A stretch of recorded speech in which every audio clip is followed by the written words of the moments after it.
Family structure जेकर strong होएगा तो उसका असर पेगा बच्चों के उत्ते ते बच्चे जिहड़े ने वो सही दिशा वाल जा सकते हैं। लेकिन जिस तरह ब्रेक तो पहला गलबात चल रही सी कि अज तो साडे समाज विच शराब का इन्ना उपयोग हो रहा है तो उसके कारण जिहड़ा असीं देख रहे हैं कि असर बच्चों ते भी पैंदा है। आओ इस संबंध में कुछ होर गलबात करते हैं ज्ञानी स्वर्ण सिंह जी नाल। जी भाई साहब, तुसीं जिस तरह कहा कि 90% लोग जिहड़े अपने भाईचारे विच हन वो शराब का सेवन कर रहे हैं जी। तो वह ऑफकोर्स घर दे विच आके उहदे नाल लड़ाइयां उहदे नाल होर प्रॉब्लम्स जिहड़ियां पैंदियां ने, साइकोलॉजिकली भी, फाइनैंशियली भी तो मॉनिटैरली भी ਉਹਦਾ असर ਜਿਹੜਾ ਪੈਂਦਾ घर ਦੇ ਵਿੱਚ जी तो ਬੱਚੇ ਜਿਹੜੇ ਨੇ ਉਹ ਪ੍ਰਭਾਵਿਤ ਹੁੰਦੇ ਨੇ। हाँ जी ਐਂਡ ਕ੍ਰਾਈਮ ਦੇ ਵਿੱਚ ਫਿਰ ਉਹ ਕਿਉਂਕਿ ਸਹੀ ਉਹਨਾਂ ਨੂੰ ਟਾਈਮ ਨਹੀਂ ਮਿਲ ਰਿਹਾ ਜਿਸ ਤਰ੍ਹਾਂ ਤੁਸੀਂ ਕਹਿ ਰਹੇ ਸੀ ਤਾਂ ਉਸ ਪਾਸੇ ਨੂੰ ਉਹਨਾਂ ਦੀ ਲਗਨ ਜਿਹੜੀ ਹੈ ਹੌਲੀ ਹੌਲੀ ਲੱਗਣੀ ਸ਼ੁਰੂ ਹੋ ਜਾਂਦੀ। हाँ जी ਸੋ ਹੁਣ ਕੀ ਕੀਤਾ ਜਾਏ ਕਿਉਂਕਿ ਤੁਸੀਂ ਤਾਂ ਸਮਾਜ ਵਿੱਚ ਵਿਚਰਦੇ ਹੈਗੇ ਹੋ, ਇਹ ਚੀਜ਼ ਤਾਂ ਜਿੱਥੇ ਗੁਰੂ ਗ੍ਰੰਥ ਸਾਹਿਬ ਵਿੱਚ ਇੱਕ ਬੜੀ ਹੈਰਾਨੀ ਹੁੰਦੀ ਹੈ ਮਜ਼ਾਕ ਕਿ ਅਸੀਂ ਸਿਗਰਟ ਨੂੰ ਤਾਂ ਹੱਥ ਨਹੀਂ ਲਾਉਂਦੇ ਕਿਉਂਕਿ ਇਹ ਸਾਡੇ ਵਾਸਤੇ ਵਰਜਿਤ ਹੈ, ਅਸੀਂ ਕਹਿ ਦਿੰਦੇ ਆ ਇਹ ਅਸੀਂ ਤਾਂ ਸਾਖੀਆਂ ਇਹ ਵੀ ਕਰਦੇ ਕਿ ਗੁਰੂ ਦਾ ਘੋੜਾ ਜਿਹੜਾ ਸੀ ਉਸ ਪਾਸੇ ਤੰਬਾਕੂ ਵਾਲੇ ਪਾਸੋਂ ਨਹੀਂ ਲੰਘਿਆ, ਪਰ ਸ਼ਰਾਬ ਪ੍ਰਤੀ ਵੀ ਬਹੁਤ ਕੁਝ ਲਿਖਿਆ ਗਿਆ ਗੁਰੂ ਗ੍ਰੰਥ ਸਾਹਿਬ ਵਿੱਚ, ਪਰ ਉਸ ਨੂੰ ਕਿਉਂ ਨਹੀਂ ਅਸੀਂ ਮੰਨਣ ਨੂੰ ਤਿਆਰ। देखो बड़ी सीधी सादी गल आ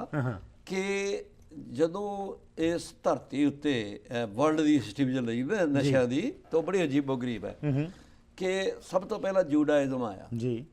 ਜੂਡਾਇਜ਼ਮ ਦੇ ਵਿੱਚ ਸ਼ਰਾਬ ਦਾ ਇਸਤੇਮਾਲ ਕਰਨਾ ਜਾਇਜ਼ ਹੈਗਾ ਔਰ ਉਸ ਤੋਂ ਬਾਅਦ ਕ੍ਰਿਸਚੈਨਿਟੀ ਆਈ ਜੀ। ਕ੍ਰਿਸਚੈਨਿਟੀ ਨੇ ਆਪਣੇ ਚਰਚਾਂ ਦੇ ਵਿੱਚ ਵਾਈਨ ਜਿਹੜੀ ਸੀ ਨਾ ਸ਼ਰਾਬ ਠੀਕ। ਉਹ ਐਜ਼ ਏ ਪ੍ਰਸ਼ਾਦ ਦੇ ਤੌਰ ਦੇ ਉੱਤੇ ਬਣਨੀ ਸ਼ੁਰੂ ਕੀਤੀ ਔਰ ਉਹਨਾਂ ਨੇ ਇੱਕ ਕਹਾਣੀ ਵੀ ਬਣਾਈ ਕਿ ਗੁੱਡ ਫਰਾਈਡੇ ਵਾਲੇ ਦਿਨ ਜੀਸਸ ਕ੍ਰਾਈਸਟ ਨੇ ਆਪਣੇ 13 ਸਾਥੀਆਂ ਨੂੰ ਆਪ ਵਾਈਨ ਵੰਡੀ ਔਰ ਕਿਹਾ ਇਹ ਮੇਰਾ ਬਲੱਡ ਹੈ ਤੇ ਉਹਨਾਂ ਨੇ ਬ੍ਰੈਡ ਦਿੱਤੀ ਇਹ ਮੇਰੀ ਚਰਬੀ ਆ। ਠੀਕ। ਅੱਛਾ, ਉਸ ਕਹਾਣੀ ਨੇ ਇਹ ਸਾਰਾ ਕ੍ਰਿਸਚੈਨਿਟੀ ਨੂੰ ਲਪੇਟ 'ਚ ਲੈ ਆਂਦਾ। ਹਾਲਾਂਕਿ ਕਹਾਣੀ ਮੈਨ ਮੇਡ ਆ, ਮੈਂ ਆਪਣਾ ਵਿਚਾਰ ਹੋ ਸਕਦਾ ਮੈਂ ਗਲਤ ਹੋਵਾਂ ਪਰ ਮੈਨ ਮੇਡ ਆ ਕਿਉਂਕਿ ਜਿਹੜਾ ਯੂਰਪ ਸੀ ਉਹਦੀ ਸਭ ਤੋਂ ਵੱਡੀ ਇੰਡਸਟਰੀ ਸੀਗੀ ਸ਼ਰਾਬ ਵਾਈਨ, ਕਿਉਂਕਿ ਅੰਗੂਰਾਂ ਦੀ ਸਭ ਤੋਂ ਜ਼ਿਆਦਾ ਉਤਪਤੀ ਇਹਨਾਂ ਇਟਲੀ ਵਰਗੇ ਇਲਾਕਿਆਂ 'ਚ ਹੁੰਦੀ ਸੀ। ਅੱਛਾ, ਹੁਣ ਜਦੋਂ ਇਹ ਬਹੁਤ ਜ਼ਿਆਦਾ ਵੱਧ ਗਏ ਤੇ ਇੱਕ ਵੇਸਮਾਵਾਂ ਦਾ ਕੰਮ ਵੱਧ ਗਿਆ ਕਿਉਂਕਿ ਸ਼ਰਾਬ ਦੇ ਨਾਲ ਵੇਸਮਾਵਾਂ ਵਧਣੀ ਆ ਇੰਡਸਟਰੀ ਤੇ ਹਜ਼ਰਤ ਮੁਹੰਮਦ ਸਾਹਿਬ ਨੇ ਜਦੋਂ ਦੇਖਿਆ ਕਿ ਸਭ ਤੋਂ ਵੱਡੀ ਅਗਰ ਇਸ ਲਈ ਮੁਸੀਬਤ ਮਨੁੱਖਤਾ ਦੀ ਆ ਇਹ ਦੋ ਆ ਜੀ, ਉਹਨਾਂ ਨੇ ਸਭ ਤੋਂ ਪਹਿਲਾਂ ਤਾਂ ਇਹ ਕੰਮ ਬੰਦ ਕੀਤਾ। ਉਹਨਾਂ ਨੇ ਕਿਹਾ ਵੀ 4 ਔਰਤਾਂ ਤੁਸੀਂ ਵਿਆਹ ਕਰਕੇ ਰੱਖੋ ਤਾਂ ਕਿ ਇਹ ਬਾਜ਼ਾਰਾਂ 'ਚ ਔਰਤ ਨਾ ਫਿਰੇ। That was the solution right at that time. ਔਰ ਉਸ ਤੋਂ ਬਾਅਦ ਉਹਨਾਂ ਨੇ ਕਿਹਾ ਵੀ ਸ਼ਰਾਬ ਹਰਾਮ ਹੈ, ਜਿਹੜਾ ਮੁਸਲਮਾਨ ਪੀਏਗਾ ਉਹਦੇ ਕੋਰਡੇ ਵੱਜਣਗੇ। ਉਹਨਾਂ ਨੇ ਸ਼ਰਾਬ ਬੰਦ ਕਰਤੀ। ਹੁਣ ਜਿਹੜੇ ਵੇਚਣ ਵਾਲੇ ਆ ਉਹਨਾਂ ਨੇ ਕਿਹਾ ਵੀ ਚਲੋ ਮੰਨਿਆ ਵੀ ਹਜ਼ਰਤ ਮੁਹੰਮਦ ਸਾਹਿਬ ਦੀ ਇਹ ਗੱਲ ਉੱਥੇ ਟੋਕ ਨਹੀਂ ਸਕਦੇ।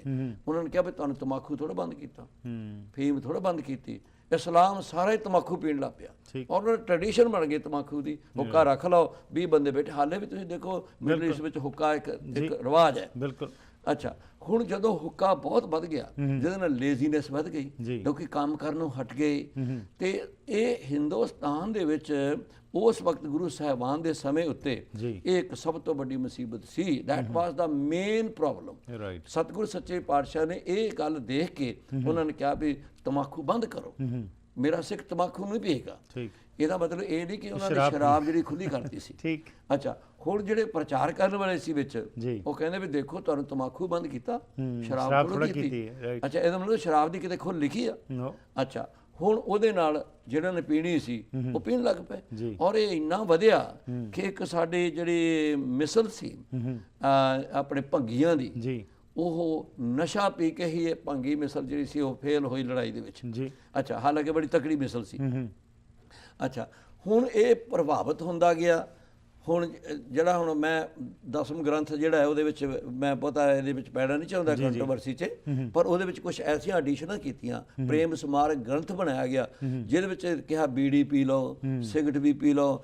ਭਾਵ ਕਿ ਜਿਹੜੇ ਸਾਡੇ ਰਾਜੇ ਮਹਾਰਾਜੇ ਸੀ ਪਟਿਆਲੇ ਵਰਗੇ ਜਾਂ ਹੋਰ, ਇਹਨਾਂ ਨੂੰ ਇਸ ਜੇ ਤਾਂ ਸਿੱਖ ਧਰਮ ਅੰਦਰ ਰਹਿੰਦੇ ਪੂਰੇ ਤਾਂ ਫਿਰ ਤਾਂ ਉਹਨਾਂ ਸ਼ਰਾਬ ਨੂੰ ਹੱਥ ਲਾ ਸਕਦੇ ਨਾ, ਉਹ ਬੇਸਬਾਵਾਂ 'ਚ ਜਾ ਸਕਦੇ ਸੀ। ਪਰ ਉਹਨਾਂ ਨੂੰ ਖੋਲ੍ਹਣ ਦੇਣ ਵਾਸਤੇ ਪ੍ਰੇਮ ਸਮਾਰਕ ਗ੍ਰੰਥ ਇੱਕ ਆਪਣਾ ਮਨ ਘੜਤ ਬਣਾ ਕੇ ਉਹਨਾਂ ਨੂੰ ਦੇ ਦਿੱਤਾ ਕਿ ਸਿੱਖੀ ਵਿੱਚ ਕੋਈ ਫਰਕ ਨਹੀਂ। ਉਹਨਾਂ ਨੇ ਕਿੰਨੀਆਂ ਕਿੰਨੀਆਂ ਔਰਤਾਂ ਰੱਖਣੀ ਸ਼ੁਰੂ ਕੀਤੀਆਂ। ਮਹਾਰਾਜਾ ਰਣਜੀਤ ਸਿੰਘ 14 ਸਾਲ ਦੀ ਉਮਰ ਦੇ ਉਹ ਨਸ਼ਾ ਪੀਣ ਦੇ ਆਦੀ ਸੀਗੇ ਔਰ ਨਸ਼ਾ ਪੀਣਾ ਇੱਕ ਸਾਡਾ ਗੌਰਵ ਬਣ ਗਿਆ, ਜਿਹਦੇ ਨਾਲ ਨਤੀਜਾ ਇਹ ਹੋਇਆ ਕਿ ਸਾਡੀ ਸਾਰੀ ਕੌਮ ਇਸ ਵੇਲੇ ਸ਼ਰਾਬ ਦੀ ਲਪੇਟ ਵਿੱਚ ਆ ਗਈ ਆ ਔਰ ਨਸ਼ਾ ਪੀਣਾ ਇੱਕ ਵੱਡੇ ਘਰ ਦੀ ਨਿਸ਼ਾਨੀ ਬਣ ਗਈ ਔਰ ਐਕਸੈਪਟ ਕਰ ਲਿਆ। ਬਿਲਕੁਲ। ਇਸ ਕਰਕੇ ਜਿਹੜਾ ਇਹ ਮੈਂ ਤਾਂ ਮੈਡੀਕਲੀ ਦੱਸਣ ਲੱਗਾ ਗੱਲ ਕਿ ਜੇ ਔਰਤ ਅਲਕੋਹਲ ਦੇ ਨਾਲ ਉਹਦੀ ਵੂਮ ਜਿਹੜੀ ਆ ਉਹ ਅਲਕੋਹਲਿਕ ਹੋ ਜਾਂਦੀ ਹੈ ਤੇ ਬੱਚੇ ਤੇ ਇੰਪੈਕਟ ਪਏਗਾ। ਲੇਕਿਨ ਦੂਸਰੇ ਪਾਸੇ ਇਹ ਵੀ ਦੇਖਣਾ, ਜਿਹੜੀ ਸਾਡੀ ਖੋਜ ਹੈਗੀ ਆ, ਧਰਮ ਦੀ ਖੋਜ ਹੈਗੀ ਆ, ਉਹ ਇਹ ਹੈਗੀ ਆ ਕਿ ਜੇ ਮਰਦ ਸ਼ਰਾਬ ਪੀਂਦਾ ਆਖਿਰਕਾਰ ਇਹ ਸ਼ਰਾਬ ਬਲੱਡ 'ਚ ਚਲੀ ਜਾਂਦੀ ਹੈ ਜੀ। ਔਰ ਜਦੋਂ ਬਲੱਡ ਅਲਕੋਹਲ ਜਿਹਨੂੰ ਕਹਿੰਦੇ ਨਾ ਅਲਕੋਹਲਿਕ ਹੋ ਗਿਆ, ਜਦੋਂ ਬਲੱਡ ਵਿੱਚ ਅਲਕੋਹਲ ਚਲੀ ਗਈ ਤੇ ਬਲੱਡ ਤੋਂ ਹੀ ਮਨੁੱਖ ਦੇ ਸੀਮਨਸ ਬਣਨੇ ਨੇ। ਬਿਲਕੁਲ ਜੀ। ਹੁਣ ਉਹ ਜਿਹੜੇ ਬਣਨੇ ਆ ਉਹ ਅਲਕੋਹਲਿਕ ਬਣਨੇ ਆ ਜੀ।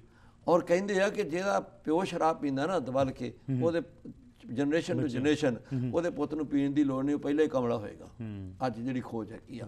ਹੁਣ ਇਸ ਖਿਆਲ ਨੂੰ ਅਸੀਂ ਤਾਂ ਕਹਿੰਦੇ ਆਪਣੀ ਐਸ਼ ਕਰੋ, ਸਾਨੂੰ ਕੀ ਖਸਮਾਂ ਨੂੰ ਖਾਇਆ ਸਾਡੀ ਔਲਾਦ। ਹੁਣ ਔਲਾਦ ਨੂੰ ਪੈਦਾ ਕਰਨ ਵਾਲਾ ਵੀ ਮਰਦ ਤੇ ਔਰਤ ਦੋਨੇ ਨੇ। ਹੁਣ ਦੋਨਾਂ ਨੇ ਜਦੋਂ ਪੈਦਾ ਕਰਨਾ, ਦੇ ਮਸਟ ਹੈਵ देयर ਸੀਮਨਸ ਪਿਓਰ, ਉਹ ਖਿਆਲਾਂ ਰਾਹੀਂ ਹੋਣੇ ਆ ਜੀ। ਹੁਣ ਇਸ ਕਰਕੇ ਨਸ਼ਾ ਪੀਣ ਵਾਲਾ ਬੰਦੇ ਦੇ ਖਿਆਲਾਤ ਵੀ ਸ਼ੁੱਧ ਨਹੀਂ ਹੋ ਸਕਦੇ। ਮੋਸਟਲੀ ਜਿਹੜੇ ਕ੍ਰਾਈਮ ਕਰਨ ਵਾਲੇ ਲੋਕ ਹੈਗੇ ਉਹ ਨਸ਼ੇ ਦਾ ਸੇਵਨ ਕਰਦੇ ਆ। ਅੱਛਾ, ਹੁਣ ਇਸ ਕਰਕੇ ਇਹਨੂੰ ਬੰਦ ਕਰਨ ਵਾਸਤੇ ਕੋਈ ਸੌਖਾ ਕੰਮ ਨਹੀਂ ਜੀ, ਕਿਉਂਕਿ ਅੱਜ ਬਹੁਤ ਸਾਰੀਆਂ ਮੇਰੀਆਂ ਭੈਣਾਂ ਜਿੱਥੇ ਵੀ ਕਿੱਥੇ ਮੈਨੂੰ ਮਿਲਦੀਆਂ ਤੇ ਸਭ ਤੋਂ ਪਹਿਲਾਂ ਉਹ ਰੋਂਦੀਆਂ ਨੇ ਜੀ, ਔਰ ਰੋ ਰੋ ਕੇ ਕਹਿੰਦੀਆਂ ਨੇ ਕਿਤੇ ਸਾਡੇ ਘਰ ਵਿੱਚ ਤੁਸੀਂ ਕਿਰਪਾ ਕਰ ਦਿਓ। ਮੈਂ ਕਿਹਾ ਮੈਂ ਕਿਰਪਾ ਕੀ ਕਰਨੀ ਹੈ, ਔਰ ਇਟਸ ਟੂ ਲੇਟ। ਔਰ ਲੇਕਿਨ ਭਾਈ ਸਾਹਿਬ, ਜੇ ਕੋਈ ਬੰਦਾ ਚਾਹੇ, ਅੰਦਰੋਂ ਚਾਹੁੰਦਾ ਹੋਵੇ ਤਾਂ ਇੱਕ ਮੈਂ ਤੁਹਾਨੂੰ ਹੋਰ ਬੇਨਤੀ ਕਰਦਾ, 2 ਤਰੀਕੇ ਆ ਨਸ਼ਾ ਛੱਡਣ ਦੇ ਜੀ। ਇੱਕ ਤਾਂ ਡੀਟੌਕਸ ਸੈਂਟਰ, ਉਹ ਡੀਟੌਕਸ ਸੈਂਟਰ ਵਿੱਚ ਜਿੰਨੇ ਵਾਧਾ ਹੋ ਰਿਹਾ ਰੋਜ਼ ਸ਼ਰਾਬੀਆਂ ਦਾ, ਉਹਨਾਂ ਉੱਥੇ ਥਾਂ ਹੀ ਹੈ ਨਹੀਂ ਬਿਲਕੁਲ ਇਲਾਜ ਕਰਨ ਲਈ। ਤੇ ਉਹ ਇੱਕ ਪਾਸੇ ਅੱਗ ਲਾਈ ਜਾ ਰਹੀ ਹੈ ਜੀ, ਬੁਝਾਉਣ ਵਾਲਾ ਜਿਹੜਾ ਥੋੜਾ ਜਿਹਾ ਕੰਮ ਹੈਗਾ।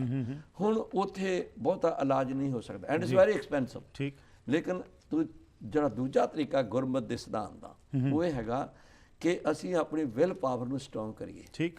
ਅਸੀਂ ਰੱਬ ਨੂੰ, ਟੁੱਟੇ ਹੋਏ ਰੱਬ ਨਾਲ ਜੁੜ ਜਾਈਏ, ਤੇ ਰੱਬ ਨਾਲ ਜੁੜਨ ਦੇ ਨਾਲ ਮੈਂ ਦੇਖਿਆ ਕਿ ਹਜ਼ਾਰਾਂ ਦੀ ਗਿਣਤੀ ਵਿੱਚ ਲੋਕੀ ਨਸ਼ੇ ਛੱਡ ਜਾਂਦੇ ਆ। ਰਾਈਟ। ਔਰ ਉਹਨਾਂ ਦੇ ਅੰਦਰ ਰੂਹਾਨੀਅਤ ਦੀ ਪੈਦਾਇਸ਼ ਹੁੰਦੀ ਆ ਔਰ ਬਚਾ ਲੈਂਦੇ। ਬਿਲਕੁਲ ਸਹੀ ਕਿਹਾ ਜੀ। ਆંકੜੇ ਵੀ ਇਹੀ ਕਹਿ ਰਹੇ ਨੇ ਕਿ ਫੈਮਿਲੀ ਡਿਸਟਰਪਸ਼ਨ ਹੈਗੀ ਹੈ ਹਾਈ ਉੱਥੇ ਜਿੱਥੇ ਕਿ ਸੇਵਨ ਜ਼ਿਆਦਾ ਹੋ ਰਿਹਾ ਹੈ ਸ਼ਰਾਬ ਦਾ, ਤੇ ਉਸ ਕਾਰਨ ਜਿਹੜੇ ਵਾਇਲੈਂਸ ਹੈਗਾ ਉਹ ਬੱਚਿਆਂ ਦੇ ਵਿੱਚ ਜ਼ਿਆਦਾ ਪਾਇਆ ਜਾਂਦਾ ਹੈ। ਹਾਂਜੀ ਹਾਂਜੀ ਹਾਂਜੀ, ਕਿਉਂਕਿ ਉਹਨਾਂ ਦਾ ਪੇਰੈਂਟਸ ਦਾ ਜਿਹੜਾ ਬਿਹੇਵੀਅਰ ਉਹ ਵਾਇਲੈਂਟ ਹੁੰਦਾ ਹੈ। ਤੇ ਨਾਲ ਦੇਖੋ ਨਾ, ਹੁਣ ਦੂਜੀ ਗੱਲ ਇੱਕ ਹੋਰ ਵੀ ਹੈ ਜਿਹੜਾ ਆਪਾਂ ਦੇਖਦੇ ਹਾਂ ਕਿ ਜਿਹੜੇ ਜਿੰਨੇ ਕੁ ਬੱਚੇ ਆਪਣੇ ਪੈਦਾ ਹੁੰਦੇ ਆ ਬਗੈਰ ਵਿਆਹ ਤੋਂ, ਹਾਂਜੀ, ਉਹਨਾਂ ਵਿੱਚੋਂ ਜਿਹੜੇ ਬਹੁਤ ਸਾਰੇ ਬੱਚੇ ਜੇ ਪ੍ਰੀ ਮੈਚੁਰ ਪੈਦਾ ਹੁੰਦੇ ਆ। ਰਾਈਟ। ਉਹ ਵੀ ਜਿਹੜਾ ਪ੍ਰੀ ਮੈਚੁਰ ਪੈਦਾ ਹੋਏ ਬੱਚੇ, ਉਹਦਾ ਦਿਮਾਗ ਵੀ ਡਿਵੈਲਪ ਨਹੀਂ ਕਰ ਸਕਦਾ, ਉਹਦੀ ਬਾਡੀ ਵੀ ਠੀਕ ਡਿਵੈਲਪ ਨਹੀਂ ਕਰ ਸਕਦੀ, ਉਹਨੂੰ ਮਾਨਸਿਕ ਤਣਾਅ ਵਧੇਗਾ ਔਰ ਕਈਆਂ ਰੋਗਾਂ ਦਾ ਉਹ ਸ਼ਿਕਾਰ ਹੋ ਜਾਏਗਾ। ਪਰ ਹੈਰਾਨੀ ਦੀ ਗੱਲ ਇਹ ਆંકੜੇ ਫਿਰ ਇਹ ਕਹਿੰਦੇ ਨੇ ਕਿ ਅਜੇ ਵੀ 86% ਦੁਨੀਆ ਭਰ ਵਿੱਚ ਜਿਹੜੇ ਲੋਕ ਨੇ ਉਹ ਇਹ ਮੰਨਦੇ ਨੇ ਕਿ all things being equal, it is better for children to be raised in a household that has a married mother and father।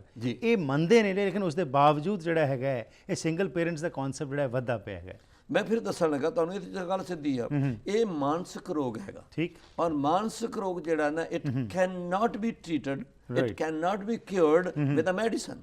ਮਾਨਸਿਕ ਡਿਜ਼ੀਜ਼ ਜਿਹੜਾ ਹੈਗਾ ਉਹ ਮਨ ਦੀ ਸਾਇੰਸ, ਆਤਮਾ ਦੀ ਸਾਇੰਸ ਨਾਲ ਹੀ ਉਹਦਾ ਇਲਾਜ ਹੋ ਸਕਦਾ। ਆਤਮਾ ਦੀ ਸਾਇੰਸ ਹੈਗਾ ਨਾਮ ਜਪਣਾ, ਕਿਰਤ ਕਰਨੀ, ਵੰਡ ਕੇ ਛਕਣਾ। ਔਰ ਡਾਕਟਰਾਂ ਨੇ ਇੱਕ ਹੋਰ ਸਲਾਹ ਦਿੱਤੀ ਉੱਥੇ ਅਮਰੀਕਾ, ਉਹ ਬਹੁਤ ਵਧੀਆ। ਉਹ ਕਹਿੰਦੇ ਜਿਸ ਬੰਦੇ ਨੇ ਨਸ਼ਾ ਛੱਡਣਾ ਉਹਨੂੰ ਆਪਣੇ ਘਰ ਦੇ ਵਿੱਚ ਬਾਗ ਬੀਜਣਾ ਚਾਹੀਦਾ, ਗਾਰਡਨ। ਠੀਕ। ਔਰ ਉਸ ਗਾਰਡਨ ਦੇ ਵਿੱਚ ਉਹ ਆਪਣਾ ਸਮਾਂ ਬਤੀਤ ਕਰੇ ਮੈਕਸੀਮਮ ਜੀ। ਔਰ ਉੱਥੇ ਜਿਹੜੇ ਬੂਟੇ ਉਹਨੂੰ ਇੱਕ ਕਿਸਮ ਦੇ ਨਹੀਂ, ਕਈ ਕਿਸਮ ਦੇ ਬੀਜਣੇ ਚਾਹੀਦੇ ਆ। ਔਰ ਉਹਨਾਂ ਨੂੰ ਬੂਟਿਆਂ ਨਾਲ ਗੱਲਾਂ ਬਾਤਾਂ ਕਰੇ, ਉਹਨਾਂ ਦੇ ਨਾਲ ਟਾਈਮ ਆਪਣਾ ਸਪੈਂਡ ਕਰੇ। ਉਹ ਕਹਿੰਦੇ ਵੀ ਅਸੀਂ, ਸਾਡਾ ਤਜਰਬਾ ਇਹ ਦੱਸਦਾ ਕਿ ਉਹਦੇ ਨਾਲ ਉਹ ਕਾਫੀ ਲੋਕਾਂ ਦਾ ਉਧਾਰ ਹੋ ਸਕਦਾ। ਓਕੇ ਜੀ। ਸੋ ਇਸ ਕਰਕੇ ਅਸੀਂ ਇੱਕ ਤਾਂ ਇਹ ਉਹਨਾਂ ਨੇ ਕਿਹਾ, ਦੂਜਾ ਉਹਨਾਂ ਨੇ ਕਿਹਾ ਵੀ ਆਪਣੇ ਖਾਣ ਪੀਣ ਦੀਆਂ ਜਿਹੜੀਆਂ ਵਸਤੂਆਂ ਉਹਨਾਂ ਨੂੰ ਠੀਕ ਕਰੇ। ਤੀਜਾ ਉਹਨਾਂ ਨੇ ਕਿਹਾ ਕਿ ਪਰਿਵਾਰ ਇਕੱਠੇ ਬੈਠ ਕੇ, ਕਿਉਂਕਿ ਜਦ ਅਸੀਂ ਜਮਾਏ ਆਪ ਜੀ, ਪੈਦਾ ਆਪ ਕੀਤੇ ਆ, ਸਾਡਾ ਫਰਜ਼ ਬਣਦਾ ਕਿ ਅਸੀਂ ਕਦੀ ਇਕੱਠੇ ਹੋ ਕੇ ਬੈਠੀਏ ਵੀ। ਇਕੱਠੇ ਹੋ ਕੇ ਬੈਠਣ ਦਾ ਇੱਕੋ ਹੀ ਸਾਧਨ ਹੈ ਕਿ ਸ਼ਾਮ ਦੇ ਸਮੇਂ ਦੇ ਉੱਤੇ ਰੱਬ ਅੱਗੇ ਅਰਦਾਸ ਕੀਤੀ ਜਾਵੇ ਤੇ ਪਾਠ ਪੂਜਾ ਕੀਤੀ ਜਾਵੇ। ਠੀਕ। ਐਂਡ ਇਹ ਇੱਕ, ਜਿਸ ਤਰ੍ਹਾਂ ਤੁਸੀਂ ਕਿਹਾ ਪਾਠ ਪੂਜਾ ਦੀ ਗੱਲ ਕੀਤੀ, ਇੱਕ ਸਮਾਂ ਹੁੰਦਾ ਸੀ ਕਿ ਸ਼ਾਮ ਨੂੰ ਪਰਿਵਾਰ ਇਕੱਠਾ ਬੈਠ ਕੇ ਰਹਿਰਾਸ ਦਾ ਪਾਠ ਕਰਦਾ ਸੀ, ਉਸ ਤੋਂ ਬਾਅਦ ਸੋਹਿਲਾ ਅਤੇ ਗੁਰੂ ਦੇ ਗੁਣ ਗਾਉਂਦਾ ਸੀ। ਲੇਕਿਨ ਅੱਜ ਸਮਾਂ ਹੀ ਨਹੀਂ ਹੈਗਾ, ਜਿਸ ਕਾਰਨ ਬੱਚੇ ਜਿਹੜੇ ਹੈਗੇ ਨੇ ਉਹਨਾਂ ਨੂੰ ਜਦੋਂ ਸਮਾਂ ਨਹੀਂ ਮਿਲਦਾ ਉਹ ਆਪਣੀ ਮਨਮਰਜ਼ੀ ਕਰਦੇ ਨੇ। ਜਦੋਂ ਮਨਮਰਜ਼ੀ ਕਰਦੇ ਨੇ ਤਾਂ ਫਿਰ ਬਾਅਦ ਦੇ ਵਿੱਚ, ਜਿਸ ਤਰ੍ਹਾਂ ਤੁਸੀਂ ਪਹਿਲਾਂ ਵੀ ਕਿਹਾ ਕਿ ਬਹੁਤ ਲੇਟ ਜੇ ਹੋ ਜਾਏ ਫਿਰ ਤੁਸੀਂ ਬੱਚੇ ਨੂੰ ਕੰਟਰੋਲ ਨਹੀਂ ਕਰ ਸਕਦੇ, ਫਿਰ ਤਾਂ ਉਹ ਆਪਣੀ ਮਨਮਰਜ਼ੀ ਕਰੇਗਾ। ਇਸੇ ਕਰਕੇ ਆਮ ਤੌਰ ਤੇ ਸੁਣਨ ਨੂੰ ਮਿਲਦਾ ਇੱਥੇ ਮਾਪੇ ਕਹਿੰਦੇ ਨੇ ਜੀ ਬੱਚੇ ਸੁਣਦੇ ਨਹੀਂ, ਪਰ ਬੱਚਿਆਂ ਨੂੰ ਜਦੋਂ ਸਮਾਂ ਦੇਣਾ ਚਾਹੀਦਾ ਸੀ ਤਦ ਮਾਪਿਆਂ ਨੇ ਸਮਾਂ ਨਹੀਂ ਦਿੱਤਾ, ਤੇ ਹੁਣ ਜਦੋਂ ਉਹਨਾਂ ਕੋਲ ਸਮਾਂ ਹੈਗਾ ਤੇ ਹੁਣ ਤੁਸੀਂ ਉੱਥੇ ਹੋ ਜਾਂਦਾ ਹੈਗਾ। ਸੋ ਇਹਦੇ ਵਿੱਚ ਕਿਉਂਕਿ ਤੁਸੀਂ ਵੀ ਦੇਖ ਰਹੇ ਹੋ ਕਿ ਇਹ ਇੱਕ ਸਮੱਸਿਆ ਹੈਗੀ ਹੈ, ਅਖੀਰ ਵਿੱਚ ਤੁਹਾਡਾ ਹਿਸਾਬ ਨਾਲ ਇਹਦਾ ਕੀ ਐਂਡ ਰਿਜ਼ਲਟ ਤੁਸੀਂ ਸਮਝਦੇ ਹੋ, ਇਸ ਕ੍ਰਾਈਮ ਨੂੰ ਰੋਕਣ ਵਾਸਤੇ ਕੀ ਕਰਨ ਦੀ ਲੋੜ ਹੈਗੀ? ਅਸੀਂ ਤਾਂ ਸਿਰਫ ਲੋਕਾਂ ਨੂੰ ਸਿਧਾਂਤ ਦੇ ਸਕਦੇ ਹਾਂ ਜੀ, ਅਸੀਂ ਫੋਰਸ ਨਹੀਂ ਕਰ ਸਕਦੇ। ਰਾਈਟ, ਅਪਣਾਉਣਾ ਤੁਸੀਂ ਆ। ਦੇਖੋ ਜੇ ਬੱਚਾ ਤੁਹਾਡੇ ਘਰ ਨਾ ਹੋਵੇ ਜੀ ਤਾਂ ਵੀ ਬੜਾ ਦੁੱਖ ਹੈ, ਠੀਕ, ਜੇ ਬੱਚਾ ਹੋ ਕੇ ਮਰ ਜਾਵੇ ਉਹ ਵੱਡਾ ਦੁੱਖ ਹੈ, ਠੀਕ, ਲੇਕਿਨ ਸਭ ਤੋਂ ਵੱਡਾ ਦੁੱਖ ਹੈ ਜੇ ਜੰਮ ਕੇ ਪਲ ਕੇ ਵਿਗੜ ਜਾਵੇ, ਉਹ ਸਭ ਤੋਂ ਵੱਡਾ ਦੁੱਖ ਹੈਗਾ। ਤੇ ਇਸ ਚੀਜ਼ ਨੂੰ ਸਮਝਣ ਲਈ ਬੱਚੇ ਨੂੰ ਇਹ ਨਾ ਸਮਝੋ ਕਿ ਸਾਡੇ ਘਰ ਮੁੰਡਾ ਜੰਮ ਪਿਆ, ਕਿ ਭੁਲੇਖਾ ਸਾਡੇ ਲੋਕਾਂ ਨਾਲ ਮੁੰਡਾ ਜੰਮ ਪਿਆ, ਤੇ ਮੁੰਡਾ ਜੰਮ ਪਿਆ ਤਾਂ ਕੀ ਤੁਹਾਡੇ ਘਰ ਦੇ ਵਿੱਚ ਐਡਾ ਵੱਡਾ ਕਿਹੜੀ ਚੀਜ਼ ਆ ਗਈ, ਰਾਈਟ, ਹੈ ਨਾ। ਸੋ ਉਸ ਨੂੰ ਰਿਅਲਾਈਜ਼ ਕਰੋ, ਆਪਣੀ ਡਿਊਟੀ ਜਿਹੜੀ ਹੈਗੀ ਹੈ ਉਸ ਦਾ ਆਪਣਾ ਫਰਜ਼ ਸਮਝ ਕੇ ਇਹ ਸਾਰੀ ਚੀਜ਼ਾਂ ਵੱਲ ਪ੍ਰਤੀ ਧਿਆਨ ਦਿਓ, ਤੇ ਗੁਰੂ ਦੀ ਜਿਹੜੀ ਗੁਰਬਾਣੀ ਜੋ ਸਾਨੂੰ ਸਿਧਾਂਤ ਮਿਲਿਆ ਉਸ ਨਾਲ ਜੁੜੇ। ਪੈਦਾ ਤੁਹਾਡੇ ਬੱਚਾ ਹੋਣ ਦੇ ਨਾਲ ਜ਼ਿੰਮੇਵਾਰੀ ਵਧੀ ਦੀ ਗੱਲ। ਐਬਸੋਲੂਟਲੀ, ਇਹ ਸਮਝਣ ਦੀ ਗੱਲ ਹੈਗੀ ਜੀ ਕਿ ਕਿਸ ਤਰ੍ਹਾਂ ਤੁਸੀਂ ਸਮਝਦੇ ਹੋ। ਤੁਹਾਡਾ ਬਹੁਤ ਬਹੁਤ ਧੰਨਵਾਦ ਜੀ ਇੱਥੇ ਆ ਕੇ ਸਾਂਝ ਪਾਉਣ ਲਈ। ਵਾਹਿਗੁਰੂ ਜੀ ਕਾ ਖਾਲਸਾ, ਵਾਹਿਗੁਰੂ ਜੀ ਕੀ ਫਤਿਹ। ਅੱਜ ਗਿਆਨੀ ਸਵਰਨ ਸਿੰਘ ਜੀ ਨੇ ਇੱਕ ਹੋਰ ਭਖਦੇ ਮਸਲੇ ਦੇ ਉੱਤੇ ਜੋ ਗੁਰਮਤ ਅਨੁਸਾਰ ਜੋ ਸਾਨੂੰ ਜੀਵਨ ਜਾਂਚ ਦੇ ਬਾਰੇ ਦੱਸਿਆ ਹੈਗਾ, ਇਸ ਬਾਰੇ ਆਓ ਧਿਆਨ ਦਈਏ।